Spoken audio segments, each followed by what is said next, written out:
Menteri Luar Negeri Ukraina Dmytro Kuleba berpendapat bahwa serangan rudal massal Rusia pada tanggal 28 April di Ukraina adalah bukti lain bahwa saatnya Ukraina perlu disuplai dengan jet tempur F-16 untuk melawan Rusia. Pasukan Rusia meluncurkan serangan rudal skala besar lainnya terhadap Ukraina pada dini hari tanggal 28 April, menewaskan sedikitnya 12 warga sipil dan melukai 23 lainnya.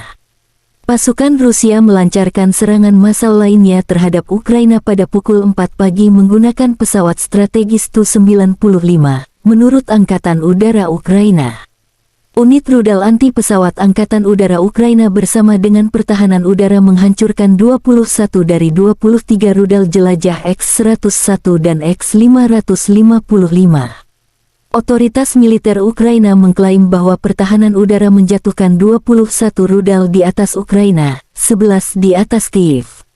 Administrasi militer Kyiv melaporkan pada pagi hari tanggal 28 April bahwa 11 rudal jelajah Rusia dan 2 drone ditembak jatuh. Juru bicara Kementerian Pertahanan Federasi Rusia, Letjen Igor Konasenkov, mengatakan secara total Ukraina kehilangan 413 pesawat tempur, 229 helikopter, dan 3.887 kendaraan udara nirawak.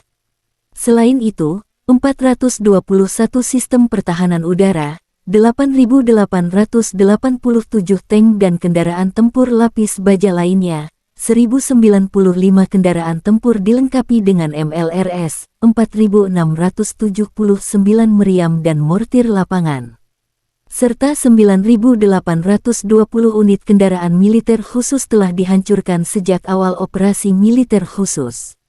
Dari kubu terpisah, pejabat militer Ukraina mengatakan Rusia kehilangan 540 prajurit dalam satu hari, termasuk 3 pengangkut personel lapis baja dan 6 drone.